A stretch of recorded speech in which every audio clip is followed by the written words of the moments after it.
Olá a todos, sejam muito bem-vindos a mais uma web aula aqui do nosso Telesaúde Mato Grosso.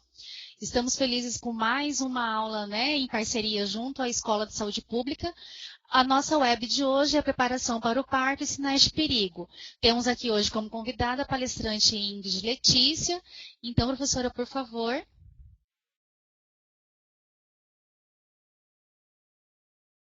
tarde, pessoal. Meu nome é Ingrid, eu sou enfermeira, sou instrutora nacional de IDP neonatal. Hoje a gente vai trabalhar um pouquinho sobre a preparação para o parto e os sinais de perigo, baseado nas diretrizes instituídas pela estratégia IDP neonatal. Bom, o conhecimento está organizado da seguinte forma. A gente entende que para um preparo de parto natural, de um preparo de parto saudável, é necessário que a gente se prepare, a mulher se prepare desde o início da gestação. Então, a gente vai trabalhar o caminho para esse preparo de parto, da gravidez ao parto. Nós vamos aprender hoje a avaliar os sinais de perigo durante a gestação, segundo a estratégia IDP, e como eu já disse, o caminho para um preparo de parto adequado, para um parto natural e sem intercorrências, é necessário que a gente saiba, além de atuar, reconhecer quais são os sinais necessários para a gente intervir oportunamente, e as avaliações de sinais de perigo durante o parto, também segundo a estratégia IDP.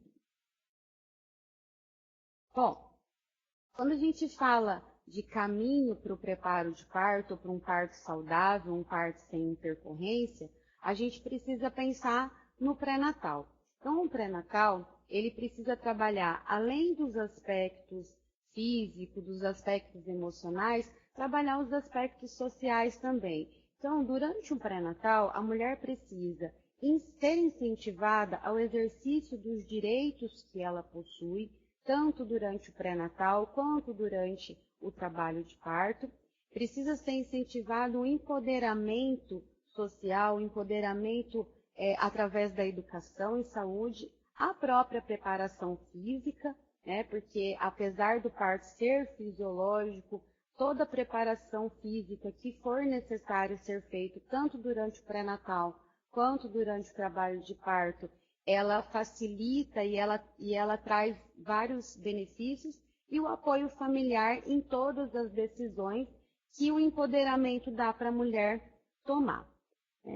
Falando em pré-natal, a gente diz que o trabalho de parto eficiente, um trabalho de parto de qualidade, ele precisa de um acompanhamento pré-natal de qualidade. Eu trouxe para vocês o que o Ministério da Saúde considera como um pré-natal de qualidade. Um pré-natal de qualidade é aquele que começa precocemente, de preferência até a 12ª semana de gestação, em que a captação seja precoce. Aí a gente tem um trabalho de extrema importância da saúde da família, dos agentes comunitários, dos enfermeiros e médicos da atenção primária. Um pré-natal de qualidade também é aquele em que se garantam os recursos humanos físicos, materiais, técnicos necessários à atenção pré-natal. Então, é aquele pré-natal em que a mulher consegue ser atendida por uma equipe multidisciplinar, tudo que ela necessita de apoio, de recursos, tanto físicos quanto materiais, para que todo o acompanhamento da gestação seja feito, desde exames, transporte e tudo mais, que vem o terceiro item, que é assegurado a solicitação e realização e avaliação em tempo oportuno do resultado dos exames preconizados no atendimento pré-natal. Então, tem que estar disponível toda aquela gama de exames que a gente solicita desde a primeira consulta, na segunda consulta e todas as vezes que forem necessários. E não basta pedir, a gente precisa também fazer a avaliação adequada tanto dos exames quanto das outras informações de saúde.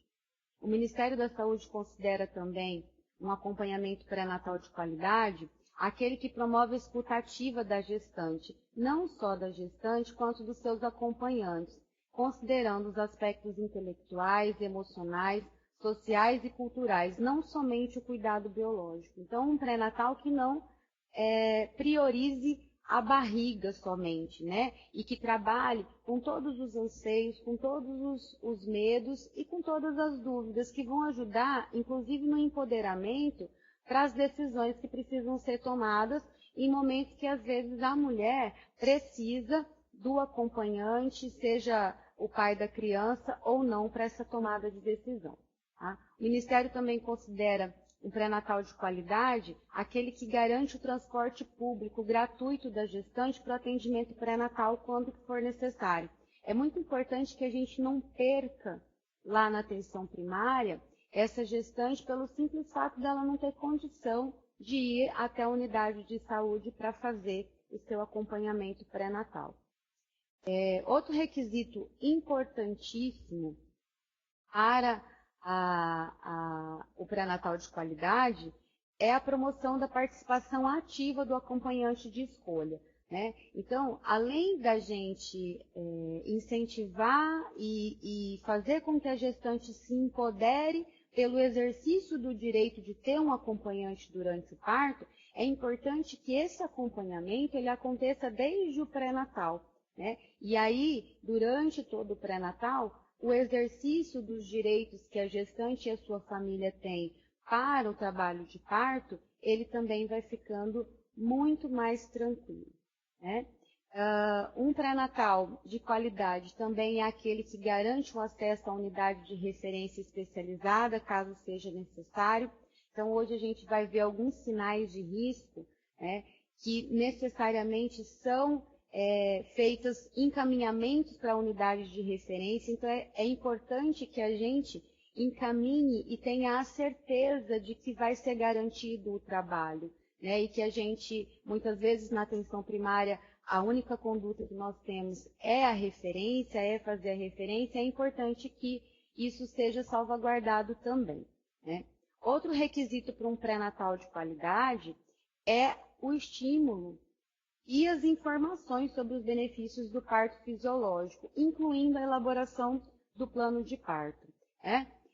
Quando a mulher tem condição de educação para a escolha e para o preparo de parto, todas as situações que vão acontecendo num parto fisiológico, elas são vistas de uma maneira mais tranquila, inclusive a dor. Então, é muito importante que a mulher entenda todos os processos, entenda todos os benefícios e possa escolher da forma com que ela quiser e da forma mais empoderada possível. Uma das formas que a gente usa na atenção básica é a elaboração do plano de parto, que além de ser um acordo entre os profissionais do que essa mulher quer e do que ela permite que seja feito tanto com ela quanto com o bebê, ele também serve para que ela veja aquelas decisões que ela tomou e que aquilo também seja internalizado e ela se empodere cada vez mais do conhecimento sobre o trabalho de parto fisiológico, né? Um acompanhamento pré-natal de qualidade, ele também é aquele que promove conhecimento e visita o serviço de saúde no qual a mulher vai dar à luz. Isso promove uma vinculação muito importante, porque ela chegar num lugar onde ela não conhece, onde ela não tem afinidade nem com nenhum profissional e nem com as próprias instalações, já no momento em que a maior parte das vezes ela está num momento de dor, né, de desconforto e a apreensão pelo momento da hora do parto, ter vínculo facilita muito nesse preparo do parto. Além disso, é importante que um pré-natal de qualidade promova o conhecimento e exercício dos direitos garantidos por lei no período gravídico puerperal.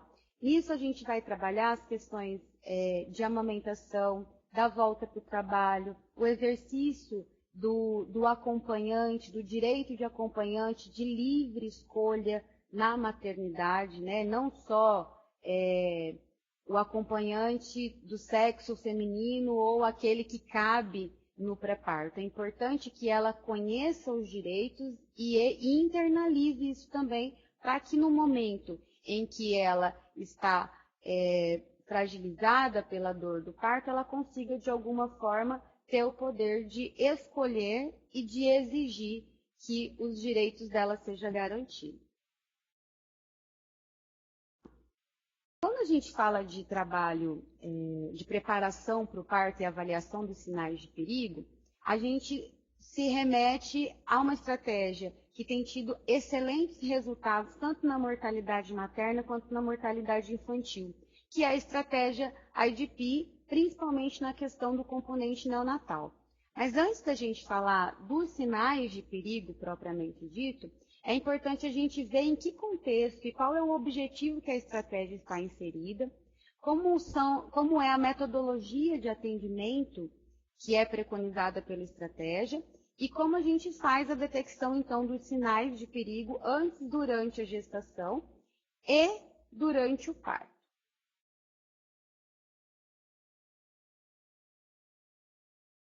Bom, a estratégia ela foi criada na década de 90, no início da década de 90, e ela foi implementada na maior parte dos países desde 1996. É uma estratégia mundial criada pela Organização Mundial de Saúde e pela Organização Pan-Americana de Saúde, que visava atuar nas doenças prevalentes na infância para reduzir a mortalidade das crianças até 5 anos de idade.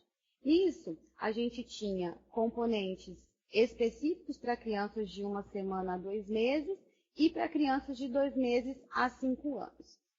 Em meados dos anos 2000, percebeu-se, então, que teve uma redução muito grande na mortalidade infantil, porém das crianças acima de 1 ano de idade. E percebeu-se que a estratégia, da forma como que ela estava reformulada, ela não tinha grande impacto na mortalidade neonatal, principalmente na mortalidade das crianças até 1 semana de vida. Nesses estudos também foi percebido que a maior parte das crianças não morriam por causas ambientais, as crianças dessa idade, né, de 1 semana, de até 1 semana de vida. Elas morriam por situações que aconteciam normalmente ou antes da gestação, ou durante a gestação, ou até mesmo no parto. Então, os fatores ambientais e os fatores sanitários influenciam muito pouco na mortalidade neonatal. Foi nesse contexto que o componente neonatal da IDP foi criado, então, para resolver os problemas de mortalidade materna e infantil específicos, avaliando os riscos antes da gestação, os riscos na gestação, os riscos no parto e, consequentemente, os atendimentos das crianças de 1 semana a 2 meses de vida. O impacto da estratégia foi muito positivo, né? Reduzindo significativamente a mortalidade materna e a mortalidade infantil a partir da instituição da IDP neonatal. Outra coisa muito importante que a IDP trouxe, segundo a pesquisa feita no Pará, é a melhora das avaliações e a melhora da prática clínica de todos os profissionais que começaram a utilizar a estratégia nos atendimentos de pré-natal na atenção primária, principalmente. Bom, a estratégia ela tem uma metodologia bastante simples, usa uma quantidade muito pequena de recursos. Na estratégia, é muito mais importante a habilidade clínica, né? O reconhecimento de sinais clínicos simples, para que a gente consiga, com maior facilidade e de maneira mais rápida e oportuna, fazer a atuação. Ok? Então, a estratégia tem o objetivo de detectar casos por meio de sinais clínicos simples.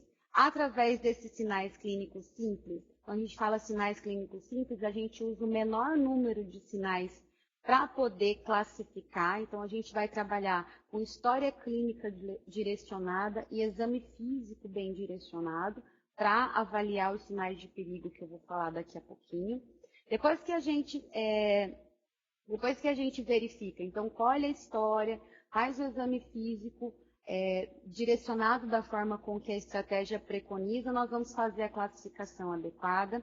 É importante ressaltar que nós não fazemos diagnóstico de doença por meio da estratégia, nós fazemos classificação orientada, ou seja, nós pegamos um conjunto de sinais e sintomas que querem dizer algum tipo de classificação ou que representa algum risco, e aí nós fazemos a atuação. É muito importante a gente perceber que a estratégia, ela busca um equilíbrio cuidadoso entre a sensibilidade e a especificidade. A estratégia, ela é para atendimento generalista para essa população. Então, é lógico que quando um obstetra ou quando um pediatra vai avaliar uma criança, ele vai avaliar a criança e a mulher pela ótica da especificidade. No caso da EDP, a gente preconiza a questão do atendimento generalista, buscando os sinais que podem fazer um agravamento no quadro da criança e da mulher, ou que podem gerar uma internação ou até mesmo uma morte por causas evitáveis. Após essa classificação adequada, a gente vai escolher o tratamento indicado. O tratamento indicado pela estratégia EDP, tanto a neonatal quanto a EDP criança, é aquela que cobre as mais prováveis classificações, as mais prováveis doenças representadas por cada classificação. Dessa forma, nós conseguimos cobrir uma quantidade maior de doenças, mesmo sem saber qual é especificamente a doença que tanto a gestante quanto o recém-nascido tem. Ainda continuando a questão do processo do manejo integrado, então, nós vamos aplicar para todas as gestantes que procuram um serviço de saúde, principalmente no primeiro nível de atenção. Então, nós vamos avaliar, vamos perguntar, vamos fazer o exame físico bem direcionado para a necessidade. Então, se eu tenho uma pessoa que chega à unidade de saúde querendo engravidar, a gente tem um quadro específico codificado por cores, do mesmo jeito do semáforo, né? Então, quando ele está na classificação vermelha, é uma classificação que representa perigo, que é o que a gente vai se ater hoje, que é para os sinais de perigo. Quando a codificação da classificação ela está da cor amarela, ela requer um cuidado maior, no entanto, na maioria das vezes não precisa de referência. E quando a pessoa, a mulher ou a criança é classificada da cor verde, nós temos cuidados de rotina, segmento de pré-natal de baixo risco. Então, depois que a gente faz a avaliação, a gente vai classificar de acordo com os sinais que nós achamos. Após essa classificação, nós temos dois caminhos a seguir em relação à conduta. A conduta que é da vermelha, que a gente vai referir urgentemente, e a conduta aplicada para amarela e verde, que não é necessário fazer a referência para os serviços secundários ou terciários de saúde. Quando a nossa classificação ela não requer referência urgente, nós vamos identificar o tratamento, de acordo com as classificações, então nós vamos tratar tudo que for necessário. Depois que a gente identifica o tratamento, é importante a gente ressaltar que a identificação do tratamento, ela envolve o melhor tratamento naquele momento para aquela pessoa.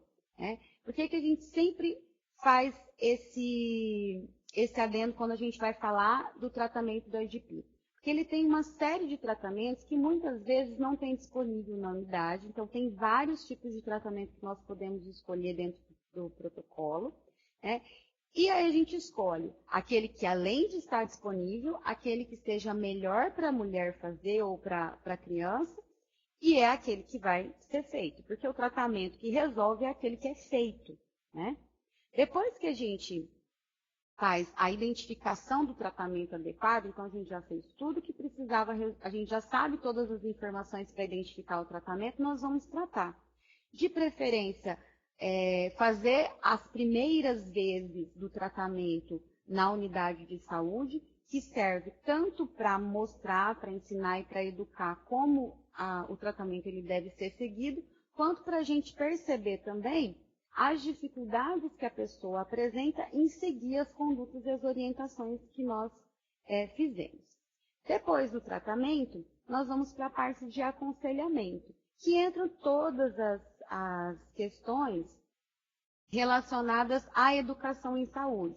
É nesse momento que a gente empodera a mulher, é nesse momento que a gente ajuda nos anseios, ajuda em todas aquelas questões relacionadas tanto ao tratamento quanto às próprias situações fisiológicas que envolvem a gestação.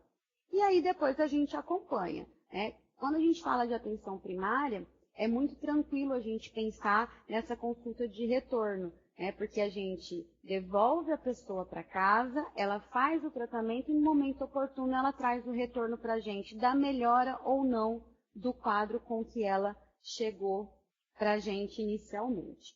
Agora, quando a classificação ela exige uma referência urgente, nós também precisamos identificar o tratamento urgente que ela precisa. Então, além da referência, a gente precisa fazer o tratamento prévio.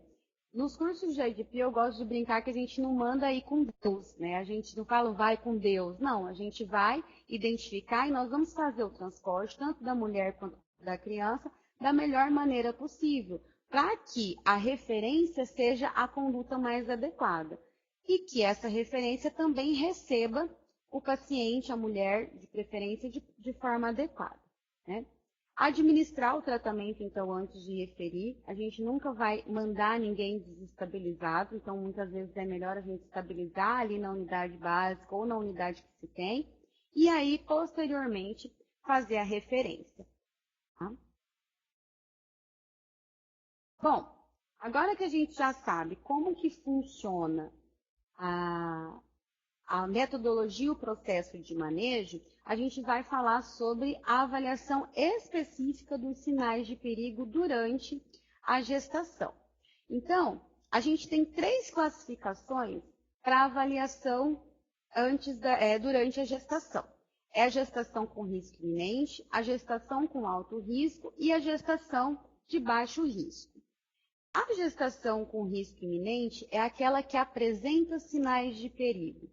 Então, segundo a estratégia IDP, qualquer mulher que durante a gestação, em qualquer momento do pré-natal, em qualquer atendimento, ela apresente um desses sinais de risco. Então, o primeiro sinal de risco que a gente avalia é o trabalho de parto em curso com menos de 37 semanas. Então, a gente vai, mais para frente tem algumas formas da gente reconhecer o trabalho de parto, que a gente vai perguntar para a mulher se ela tem dor, se essas dores estão ritmadas ou não estão ritmadas, que tipo de dor que é, se é uma dor que parece cólica, todas as informações que a gente precisar para a gente saber se ela está em trabalho de parto ou não. Vamos calcular a idade gestacional para a gente ver se essa dor de parto, depois que a gente detecta que a mulher está em trabalho de parto, a gente vai detectar se essa dor de parto realmente é prematura, é antes das 37 semanas. Nós vamos classificar ainda como gestação com risco iminente toda aquela gestação que está durando mais que 41 semanas.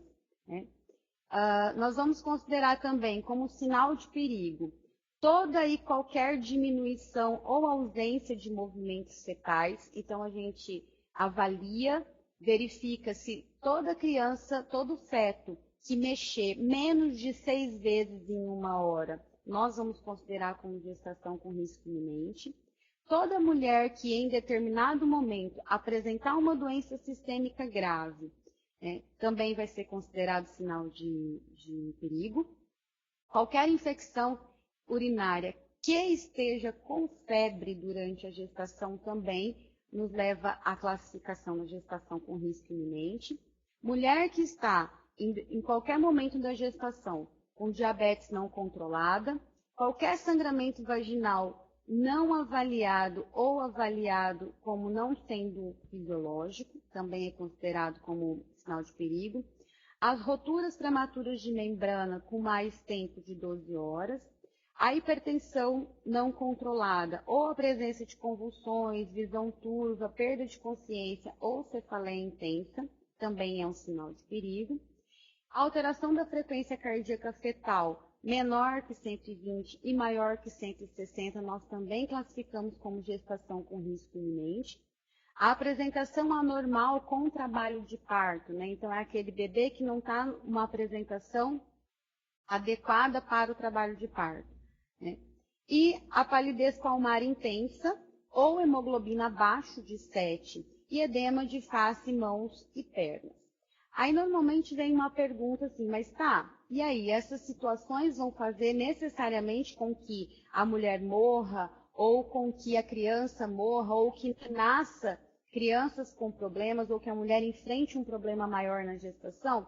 Não necessariamente. São sinais de perigo que podem nos remeter a essa gravidade.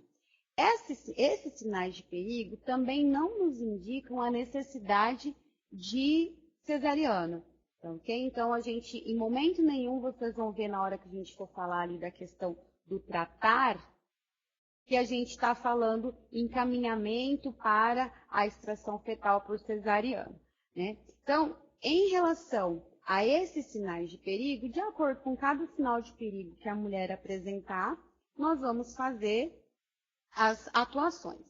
Independente de qualquer coisa, toda mulher que tiver um desses sinais de perigo, nós vamos classificá-la como gestação com risco iminente e nós vamos estabilizar e referir para o hospital segundo as normas de referência. Então, que normas são essas? Primeiro, nós vamos colocar em decúbito lateral esquerdo, né? Nós vamos prevenir a hipotensão, de todas as formas que nós tivermos. Tratar a hipertensão, caso a hipertensão seja um dos fatores, um dos sinais de perigo apresentado pela mulher. Se por um acaso o fator de perigo, né, o sinal de perigo, for o trabalho de parto prematuro, nós vamos inibir as contrações e administrar o corticoide caso o trabalho de parto tenha menos de 35 semanas, né? Então, entre 35 e 37 nós não precisamos administrar corticoide. Se a rotura prematura de membranas tiver mais de 12 horas, ou se a mulher tiver caso de infecção urinária com febre, nós vamos administrar a primeira dose do antibiótico recomendado. O protocolo tem uma série de antibióticos que estão disponíveis, que são antibióticos que fazem parte da rede da farmácia básica da atenção primária, né? E administrar o oxigênio se necessário e se possível antes de fazer o encaminhamento. Fora isso, então, assim, todos os momentos de pré-natal, nós vamos fazer essa avaliação de risco. É muito fácil da gente perceber que nenhuma dessas avaliações, nenhum desses sinais aqui, estão fora daquilo que a gente já trabalha no pré-natal. Ele só é feito uma classificação diferente e um olhar que pensa um pouco mais na questão dos sinais de risco. Então, a gente vai seguir o pré-natal conforme as normas do Ministério, pensando que em qualquer momento nós precisamos verificar se essa gestação ela tem risco ou não. Fora essas situações, envolve também o preparo de parto, uma alimentação saudável. O empoderamento é essencial para o preparo de parto, tanto na questão dos enfrentamentos à dor, nas questões relacionadas às atitudes que vão acontecer no puerpério, as atitudes saudáveis que podem acontecer durante o exercício da gestação, durante a gestação e durante o puerpério principalmente, e os exercícios físicos. A gente fala caminhando para o parto, porque o exercício físico, ele ajuda muito durante a gestação para o preparo de parto, então ele dá uma resistência muscular, bem legal para a mulher conseguir suportar todas as modificações que vão acontecendo. Além disso, exercícios que promovem elasticidade muscular, né, flexibilidade também ajudam muito, pois no momento do parto é importante ela assumir algumas posições que exigem uma certa flexibilidade, uma certa elasticidade muscular, né? Exercícios de agachamento, né, que ajudam bastante, tanto no preparo de parto, então todos os exercícios de agachamento, todos os alongamentos ajudam na abertura da pelve, né, e ajudam também na descida do feto e ajudam também a acelerar um pouco o trabalho de parto. Agora que a gente já viu tudo o que a gente faz durante o pré-natal, é importante, outros exercícios, né? É importante que a gente pense em como nós vamos reconhecer os sinais de perigo durante o trabalho de parto. Para isso, é extremamente importante a gente pensar em como reconhecer o trabalho de parto. O trabalho de parto ele acontece por um conjunto de fatores, tanto hormonais quanto mecânicos. Fatores esses, tanto da mulher quanto da criança. Em relação aos fatores hormonais, então a gente tem fatores maternos e fatores fetais.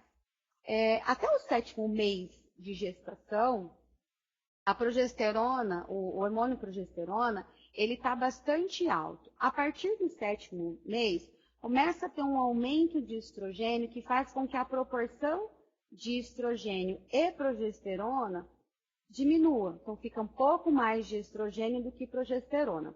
Como a progesterona, ela diminui toda a contratilidade muscular pela captação de íons de cálcio, com a sua redução, na realidade não é que ela reduz, não aumenta o estrogênio, com essa diferença de proporção, os íons de cálcio, eles deixam de ser capturados e assim aumentam a contratilidade muscular.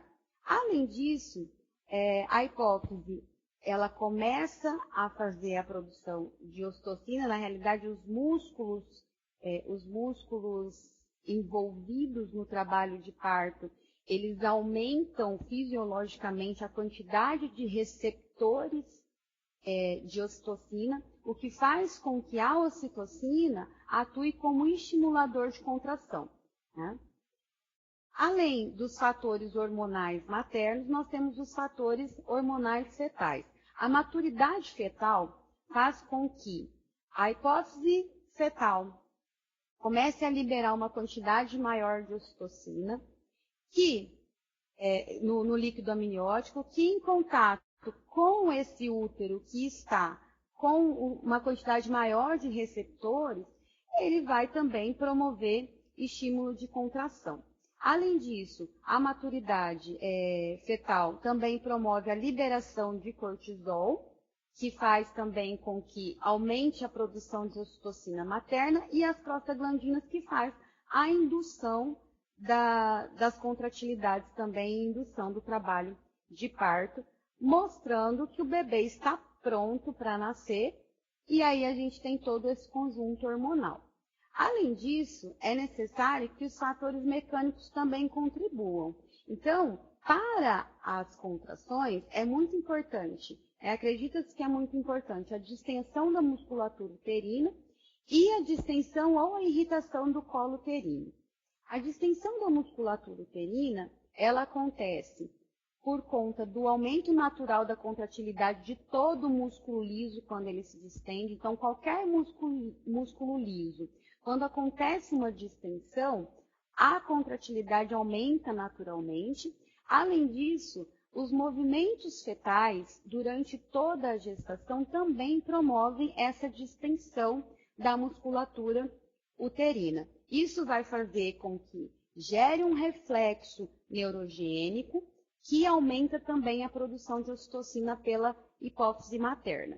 Além disso, tem uma atuação específica lá no colo uterino. Também são reflexos neurogênicos que aumentam a ocitocina E, além disso, tem essa irritação do colo uterino, ela promove uma transmissão elétrica, né, uma transmissão elétrica para o corpo uterino, que também distende, faz a distensão e aí gera todo esse ciclo que um promove o outro. Então, a distensão dos músculos lisos, junto com os estrogênios, promovem contração no miométrio. A própria contração do miométrio, ele vai fazer com que aumente a produção de ocitocina pelo hipotálamo, e a ocitocina continua gerando contrações no miométrio até a gente chegar a um trabalho de parto efetivo e um nascimento de um bebê lindo como a mãe quer. Como que a gente pode reconhecer? Então, a gente já falou o que a gente vai fazer para poder verificar os sinais de risco, os sinais de perigo antes do parto. Agora, a gente tem que verificar os sinais de perigo durante o parto. O diagnóstico acurado, ou seja, um diagnóstico correto do início do trabalho de parto, ainda é um problema na área da saúde da mulher, na área da obstetrícia. Isso faz, um diagnóstico errado de trabalho de parto, faz muitas vezes com que a mulher, ela vire a mãe peregrina, né? É aquela mulher que chega numa unidade, de alguma forma ela tem um diagnóstico de trabalho de parto, e aí ela vai para a maternidade. Quando ela chega na maternidade, ela recebe a notícia de que ela não está em trabalho de parto. Muitas vezes, a mulher mora muito longe, ela não tem condição de voltar para casa e isso acaba gerando uma internação precoce. Essa internação precoce, muitas vezes, gera ansiedade, todas aquelas situações que podem fazer com que a mulher, mesmo estando decidida e empoderada pelo parto natural, ela escolha uma cesariana. Então, é muito importante que nós utilizemos os critérios corretos e que a gente saiba, em qualquer lugar que a gente esteja, lá na atenção básica ou na atenção secundária, na atenção terciária, que nós consigamos, de forma adequada, reconhecer um trabalho de parto, né? A gente usa hoje como diretriz, uma diretriz internacional que fala que o trabalho de parto é a presença de contrações uterinas espontâneas, pelo menos 2 em 15 minutos, e pelo menos 2 dos seguintes sinais. O apagamento cervical, que a gente pode verificar através do toque, o colo dilatado para 3 centímetros ou mais e a ruptura espontânea de membranas. Isso tudo ele promove a saída do tampão mucoso. Aqui vocês têm no lado direito de vocês a fotinho de como pode ser um tampão mucoso. Então, ele pode ter essa característica bem clarinha, né? Ou ele pode ter essa característica sero-sanguinolento. Aparece um catarrinho e o outro catarrinho com sangue. Tá? Diante dessa situação, a gente pode dizer que nós temos um trabalho de parto. Agora, independente de onde a gente vai ter, nós vamos verificar se esse trabalho de parto em curso, ele está com sinais de perigo ou não. E aí nós vamos fazer a classificação da mesma forma que o processo de manejo dos casos preconiza. Então, nós vamos verificar se o trabalho de parto em curso ele é menor de 37 semanas. Se ele for menor de 37 semanas, nós vamos classificá-lo como parto com risco iminente. Volto a dizer que parto com risco iminente não significa vamos mandar para a cesárea. Significa nós temos um potencial problema e que nós precisamos resolver de maneira oportuna para que esse nascimento seja o melhor, tanto para a mãe quanto para o bebê. Tá? Outro sinal de perigo, assim como durante a gestação, a diminuição ou ausência dos movimentos fetais é um sinal de perigo, durante o trabalho de parto também é um sinal de perigo. Doença sistêmica não controlada, diabetes, cardiopatia, hipertireoidismo ou qualquer tipo de doença sistêmica que não esteja sendo acompanhada desde o pré-natal. A hipertensão arterial não controlada, ou presença de convulsões, visão borrada, perda de consciência ou dor de cabeça forte, também é um sinal de perigo para parto com risco iminente. As hemorragias vaginais, que não foram consideradas fisiológicas, também é risco iminente para parto. Toda rotura prematura de membrana maior que 12 horas e ou febre, também é classificação parto com risco iminente. Todo feto, durante a avaliação, nós tivermos diminuição de batimentos fetais a menos de 120 ou aumento de batimentos fetais a mais de 160, também é considerado fator de risco, né, um sinal de perigo. Palidez palmar intensa ou hemoglobina menor que 7, apresentação anormal com o trabalho de parto, lembrando que a apresentação pélvica ela não é apresentação anormal, é importante a gente falar. Presença de líquido amniótico meconial, desde que tenha, né, não significa também que o bebê está em sofrimento, mas a gente tem que pensar que alguma coisa pode ter acontecido, apesar de a maior parte das vezes a presença de mecônio no líquido amniótico ela é sinal de maturidade fetal, mas ele também, como tem chance de ter sofrimento fetal, a gente pensa em risco iminente.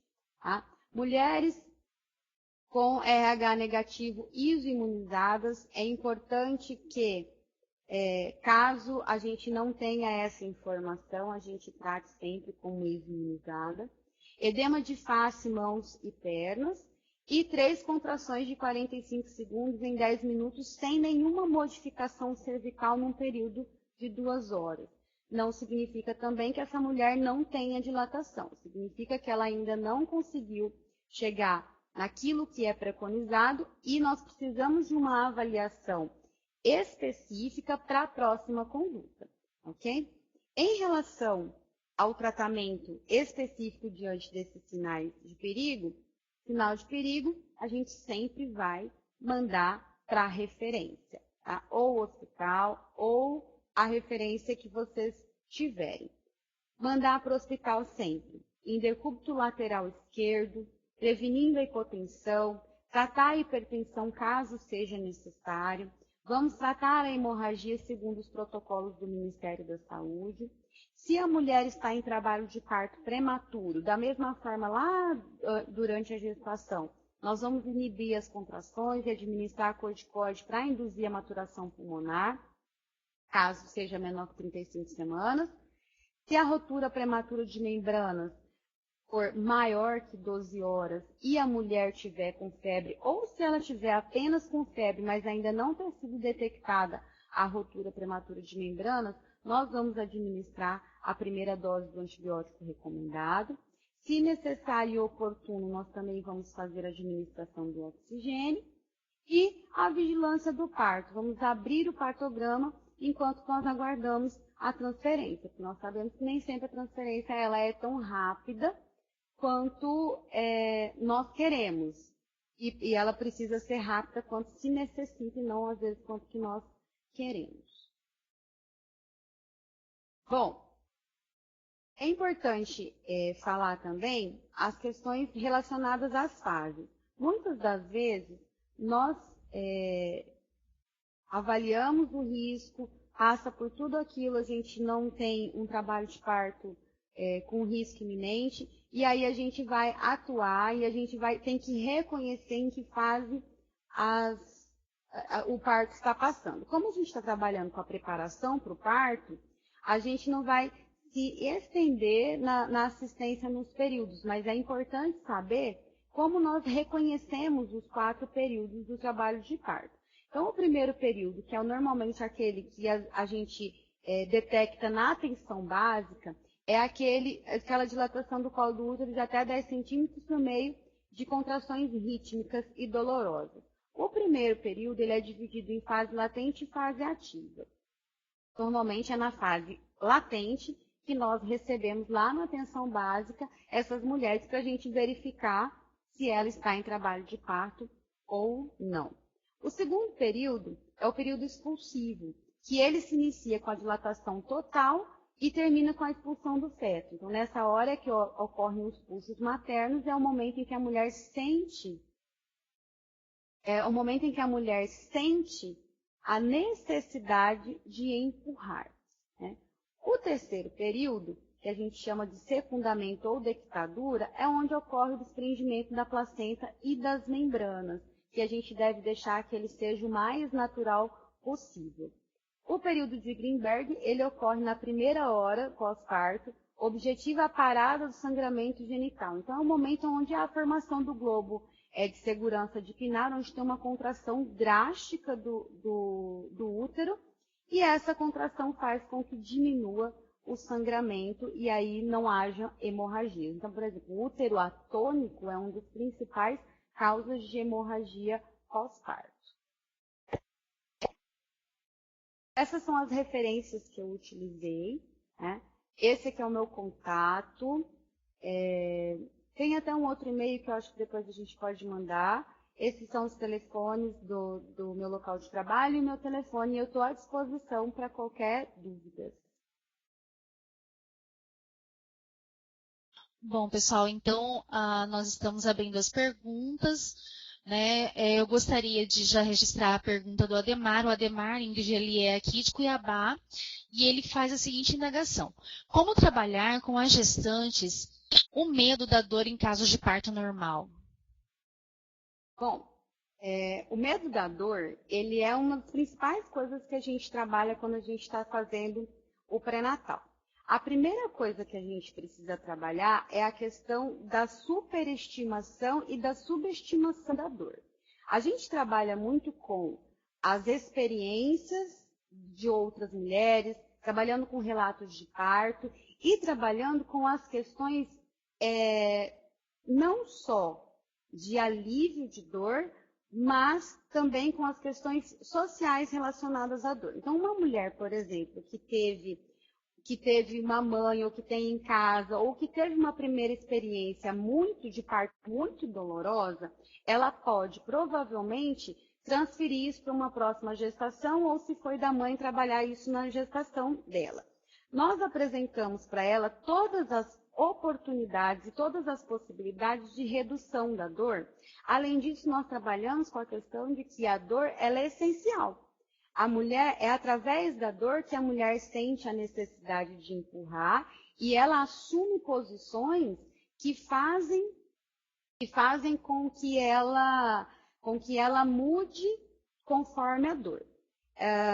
Nós trabalhamos metodologia de relaxamento já durante a gestação, então a gente ensina ela a questão de respiração, todas as questões relacionadas a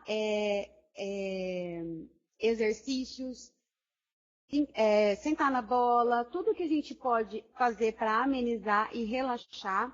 Além disso, nós trabalhamos com a questão de substituição do estímulo doloroso por um estímulo bom, né? Então, muitas vezes a dor, ela está muito mais relacionada ao que ela representa do que ela realmente é. Tanto a gente tem casos de mulheres que subestimam a dor, quanto tem mulheres que superestimam a dor. É tão comum a mulher estar tão preparada para uma dor insuportável durante o trabalho de parto, que às vezes ela sequer percebe que ela está em trabalho de parto, porque ela não está esperando aquela dorzinha. E aí, às vezes, a gente recebe mulher com 8 centímetros de dilatação, 9 centímetros de dilatação, que a gente não consegue nem saber até como que ela chegou naquela situação no posto de saúde, ou a gente chegou na casa dela. Tá? Espero ter respondido. Nossa segunda questão, então, é a da Mônica. Ela é do escritório de Diamantino e ela faz a seguinte questão: a hiperemese gravídica não entra na avaliação de risco? Sim, ela entra na avaliação de risco. E aí, muito importante a sua pergunta, porque a gente precisa diferenciar sinais de perigo e sinais de risco. A hiperêmese gravídica, ela entra como sinal de risco. O sinal de risco é aquele sinal clínico ou aquela situação que faz com que a mulher possa ter algum problema que pode ser e que deve ser resolvido, que vai trazer algum incômodo.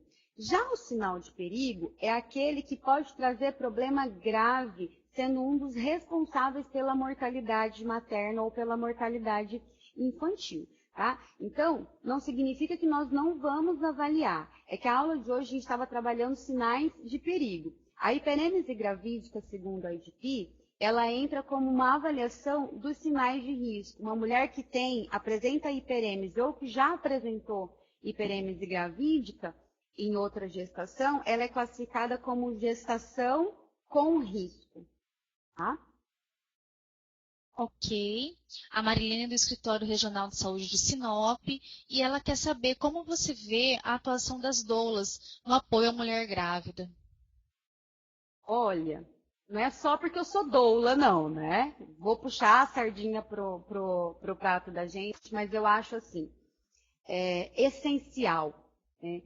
A doula, por mais que às vezes ela pareça uma acompanhante, ela não é uma acompanhante. Então, a gente tem, inclusive, uma série de estudos científicos que nos mostram que a presença das doulas nas maternidades diminui a taxa de cesárea, diminui o número de intervenções. Então, uma doula, durante o trabalho de parto, antes do trabalho de parto, ela evita internações precoces. Então, como eu disse lá, aquela mulher peregrina, quando ela tem a doula, essa peregrinação, ela acontece, na maior parte das vezes, de forma consciente, ou ela não acontece. Né? Porque o que a gente faz?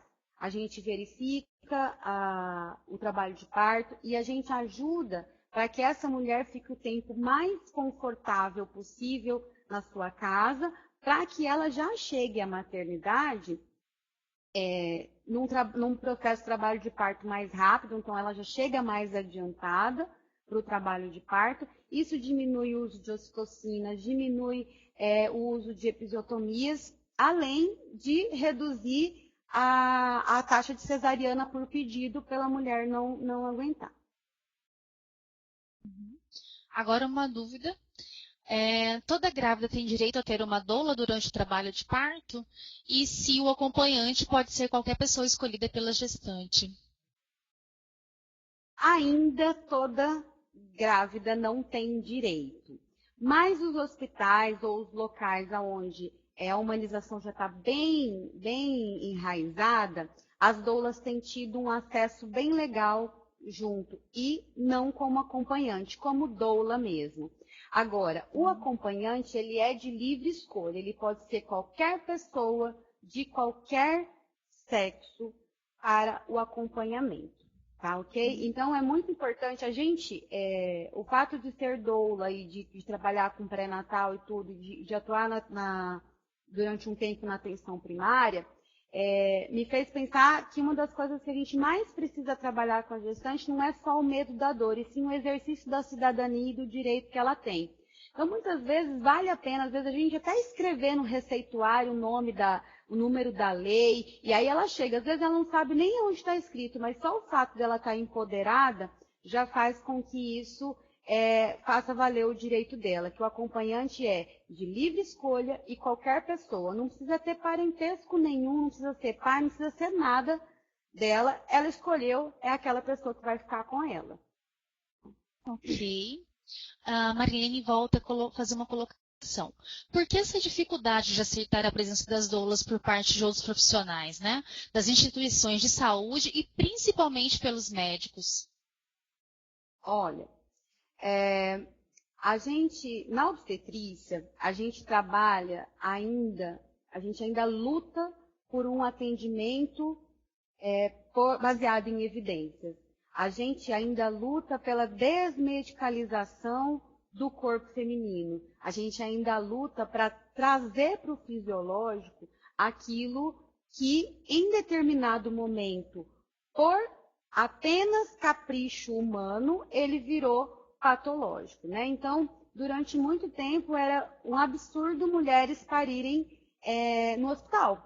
Simplesmente porque o hospital é um lugar sujo. Hoje é um absurdo a mulher parir em casa. Né? Então, a gente percebe que a gente está retornando isso. Muitas das coisas que acontecem hoje em obstetrícia, elas não são baseadas em evidências, ou seja, elas não possuem estudos suficientes para a gente fazer ou deixar de fazer, né? Como elas foram instituídas sem muitos estudos, a gente acaba, de uma forma geral, a obstetrícia sendo praticada por coisas, sendo práticas que sempre foram feitas, mas não se sabe o porquê e como elas dão certo. Como as doulas normalmente entram para um movimento, elas vêm de um movimento contrário a isso, né? Vamos parar de fazer aquilo que a gente não sabe se dá certo, né? Vamos respeitar a mulher e vamos questionar quem tem o conhecimento do corpo, mas não tem o conhecimento do meu corpo. Vamos tomar o que é nosso. Eu acho, e a minha opinião enquanto enfermeira e enquanto doula, eu acho que é isso que, na maior parte das vezes, levam a tanto as maternidades quanto os médicos não gostarem da presença das doulas. Mas é importante também trabalhar que não são todos. A partir do momento em que eles começam a perceber todas aquelas evidências que eu falei antes, da redução de taxa de cesárea, da redução do tempo de internação, e o quanto a gente, ao invés de atrapalhar a rotina hospitalar ou a rotina médica, a gente mais ajuda do que atrapalha, a gente vai tendo uma inserção melhor. Hoje em Cuiabá a gente já tem uma inserção muito melhor do que tinha antes. Não é a adequada, é lógico, a gente ainda briga bastante, mas a gente já tem uma inserção bem melhor. Ok, uma outra questão agora é a do Ademar. Hoje, as maternidades possibilitam às mulheres posição diferenciada da litotomia? Quer saber se... Sim, elas possibilitam sim. As maternidades, elas têm, pelo menos aqui em Cuiabá, elas têm, além da mesa de parto, na sala de parto, a gente tem a possibilidade da mulher parir na cama, né, na onde ela quer, posição que ela quiser, né, posição de 4 apoios, e tem também as banquetas de parto. É importante a gente ressaltar que, independente do que se tem para a mulher assumir a posição ela também precisa e ser trabalhada durante o pré-natal, que ela pode assumir a posição que ela quiser. Então, hoje a gente tem preferido, inclusive, os partos nos quartos, justamente porque na cama tem um espaço do lado da cama, tem as bolas onde a gente pode colocar a cadeira de parto, pode colocar a banqueta de parto para que ela assuma a posição que ela mais deseja, que ela mais se sente confortável. Em alguns casos, não a maior parte dos casos, a mulher ainda assume a posição litotômica, mas ela assume porque ela quer e ela tem o direito de fazer isso. E o Ademar continua perguntando sobre quando a maternidade restringe a escolha da gestante dizendo só aceitamos o acompanhante do sexo feminino. Qual deve ser, então, o posicionamento, né, com relação a isso, da gestante ou do acompanhante? Apesar da vontade que eu tenho de mandar chamar a polícia, né, porque ela está tendo um direito negado, ela tem uma série de coisas, a gente entende que a situação não é a melhor para se fazer isso. Mas é importante que, primeiro, ela exija os direitos dela da forma correta, não. Então, ela tem o conhecimento da lei, ela se coloca e ela se empodera para isso. Caso isso de forma alguma seja respeitado, é muito importante que essa mulher denuncie. Ela fazer a denúncia, porque é só com o aumento do número de denúncias é que nós vamos conseguir fazer com que as maternidades se organizem para receber esse acompanhante de livre escolha, né? Muitas vezes as maternidades se pautam no argumento de que não cabe, porque precisa respeitar a privacidade da outra mulher, então ela precisa ter uma acompanhante do sexo feminino por causa da outra gestante. Quem tem que se preocupar com isso é a maternidade. A maternidade que precisa promover isso da mulher. Não é a mulher abdicar de quem ela mais queria que tivesse no parto, simplesmente porque a maternidade não tem condição.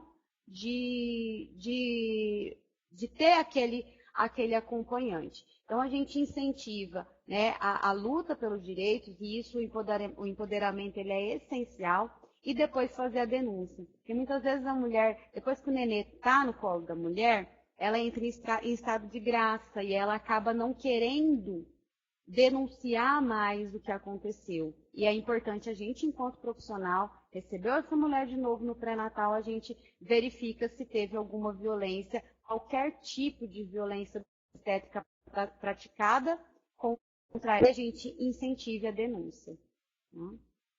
A Marilene está agradecendo e diz que tem mais uma pergunta. Ela faz uma colocação antes disso. Sou doula também, mas a presença do acompanhante ainda é barrado na porta dos hospitais, mesmo sendo um direito adquirido há mais de 10 anos. Como melhorar o sistema burocrático, mecanicista e materialista? Olha, a gente tem uma luta muito grande, mas eu acredito muito na educação e no empoderamento para quem é isso, né?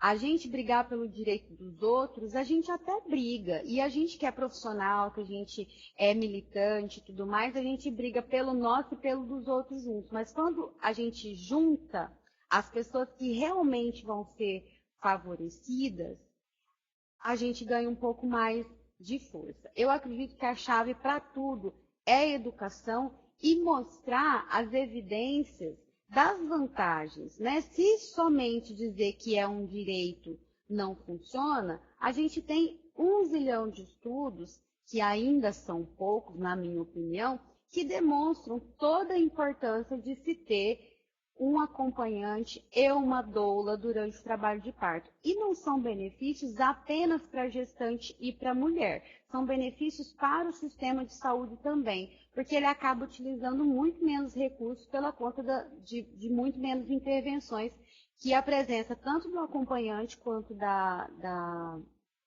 doula faz com que diminuam as intervenções. Os profissionais do Hospital Municipal de Aripuanã estão colocando o seguinte: nessa questão, eu pergunto quando a unidade hospitalar não dispõe de espaço físico adequado. Somos um hospital de pequeno porte e essa é a nossa realidade. Colocamos todos juntos? Então, né? Essa é uma pergunta bastante difícil, porque ela envolve serviço de saúde de uma forma geral. O importante é que seja demonstrado aos gestores a necessidade de cumprimento disso, a necessidade de melhorar os espaços físicos para que isso não aconteça, né?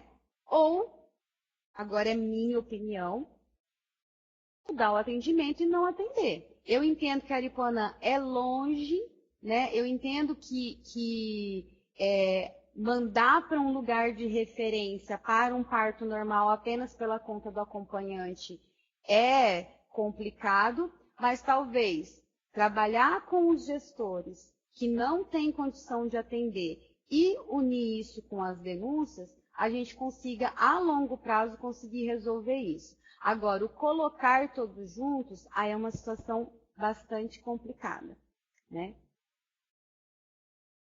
O Ademar vem com outro questionamento. A questão do contato pele a pele e a amamentação na primeira hora pós-parto, hoje é uma prática frequente? Ela é. É preconizado que a amamentação, contato pele a pele na primeira hora do pós-parto, ela é essencial, tanto para a criação de vínculo, quanto para a criação de memória afetiva e memória da amamentação. A gente fala que esses primeiros 30 minutos, principalmente, é o que define também a questão da descida do leite. Isso é extremamente importante. Hoje, as práticas humanizadas, elas já preconizam que os primeiros cuidados com a criança não precisam ser feitos longe da mãe. Eles podem ser feitos junto com a mãe, inclusive com o cordão umbilical ainda ligado, né? Então, um dos cuidados que a gente tem, por exemplo, é o campeamento tardio, do cordão. E isso pode ser feito com o bebê no colo, mamando, né? O bebê mamando também ajuda na contração uterina para a formação melhor do globo de segurança de Pinar. E isso tem sido uma prática, pelo menos aqui nas maternidades de Cuiabá, isso tem sido uma prática frequente. Tá? A gente não tem mais que brigar para pegar o neném e colocar no colo da mãe logo que nasce. Professora Ingrid, a Lindalva, né, de Sinop e o Ademar aqui de Cuiabá colocam que a lei é de 2005, né, e que já se passaram aí 10 anos, né? Então, quando é que essa prática vai mudar? Quando é que essa estrutura toda vai mudar, né? Eu espero que muito em breve. Apesar, assim, hoje nós temos uma desproporção entre a época das leis e a militância. Né? Em 2005, a gente tem uma série de leis que foram criadas e que hoje, quando a gente pensa em militar e a gente pensa nesse resgate de tudo que a gente, todas as pessoas que a gente arrebanhou, a gente pensa que a gente tinha uma quantidade muito menor de pessoas que entendiam e que defendiam as práticas humanizadas do que na época que as leis foram criadas. Hoje a gente já não está mais num momento somente de criação de leis. Nós estamos num momento de fazer valer os nossos direitos. Uma das coisas que eu, pessoalmente, atribuo a essa falta de interesse é falta de denúncia também. É muito comum, eu já tive acompanhamento de mulheres que sofreram determinados tipos de violência obstétrica e que foram resolvidos. A questão do acompanhante mesmo, já há algum tempo. E que o acompanhante entrou e tudo mais, e que eles desistiram da denúncia pelo fato de ele ter conseguido acompanhar, depois de muita briga. Né? Então, fazer entender que a violência obstétrica não está somente no ato de não deixar completamente, mas no ato de, em qualquer momento, impedir o acompanhante ou qualquer outro tipo de violência, faz com que as leis, né, aquela coisa no Brasil, a lei que pega e a lei que não pega, né? Então, faz com que algumas leis não peguem.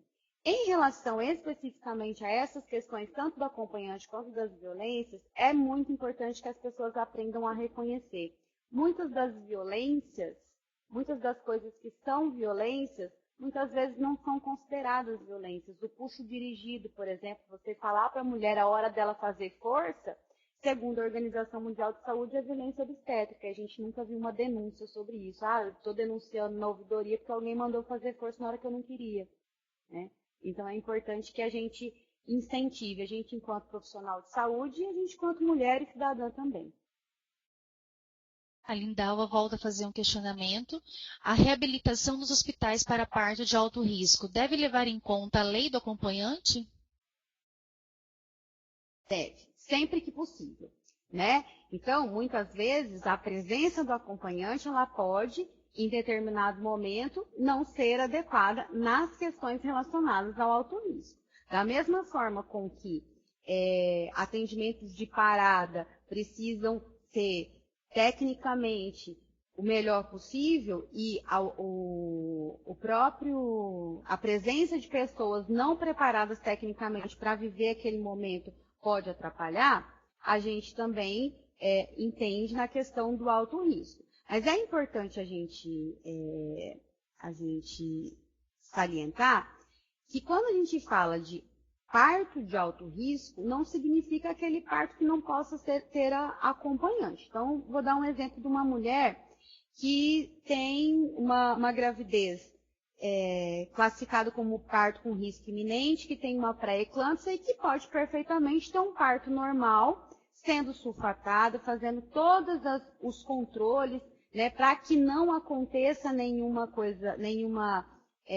agravamento. O fato de ser alto risco não impede o acompanhante. Tá? Então, a gente precisa avaliar as situações nos momentos oportunos. Então, tem momento que é oportuno e é fundamental a presença do acompanhante, e tem momentos que, às vezes, até o próprio acompanhante ele prefere se retirar diante de alguma situação inesperada no parto de alto risco.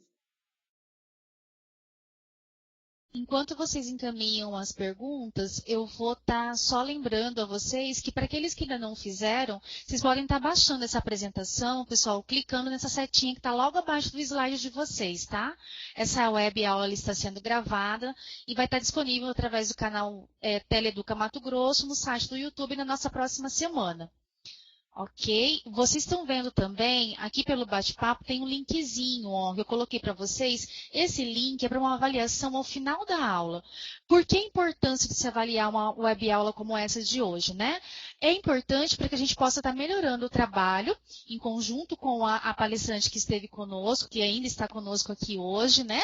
E também para que vocês possam deixar suas dúvidas, sugestões de outros temas, né? Para que a gente possa estar realmente aprimorando o nosso trabalho. Então, não esqueçam, por favor, de, antes mesmo de saírem da sala, que vocês possam estar avaliando essa web de hoje. Tá bom? Nós temos mais alguns minutinhos, 10 minutinhos. Vamos lá. Então, a Marilene já coloca uma outra observação. Concordo com você que temos que empoderar as mulheres. E ou o casal também. Já observei ótimos resultados em relação à mulher receber o devido respeito na hora de parir. Porém, vejo que existe uma visão muito fragmentada dos gestores da saúde em relação a tudo isso. Eu concordo plenamente quando você diz essa fragmentação, né? E isso é uma das coisas que mais dificulta o trabalho da gente, principalmente pelas questões relacionadas à histórico-cultural da mulher, do poder do corpo e da forma de nascer, e de nascer ter virado um evento de todo mundo, menos da mulher. E esse resgate, por mais antigo que seja, a gente ainda sofre bastante nas questões dos gestores da saúde. Nós tivemos aqui em Cuiabá recentemente uma pauta sobre o acompanhamento da doula, né, a liberdade que a doula vai ter nos hospitais, que não foi passada pela Câmara dos Vereadores, né? Por quê? Porque não tem interesse. A gestão não tem interesse nessa situação e a gente não tem também uma massa de população que entenda essa importância, né? É muito fácil a gente ver militantes da área da saúde, militantes grávidas, pais e tudo mais. A gente não vê muitas pessoas que não participam do movimento sem estar envolvidas no movimento, não são muitas. E aí a gestão também não tem interesse disso, infelizmente. Lindalva, só para responder o que você está colocando, né, sobre o erro no download das webs do dia 3 e 6, elas já estão disponíveis no YouTube, ok? Marilene está agradecendo. O Ademar volta a colocar. Hoje em Cuiabá, o trabalho das enfermeiras obstétricas tem ocorrido no tocante aos partos? Tem sim, tem sim. A gente tem em Cuiabá nos hospitais, né? Existem em Cuiabá também equipes de parto domiciliar também, ainda são equipes particulares, mas em relação aos hospitais públicos, o Santa Helena tem enfermeira obstétrica que tem feito, sim, os trabalhos de parto, acompanhado os trabalhos de parto. Ok. Nós temos mais alguns minutinhos. Se vocês quiserem ainda estar encaminhando as perguntas, vamos aguardar um pouquinho.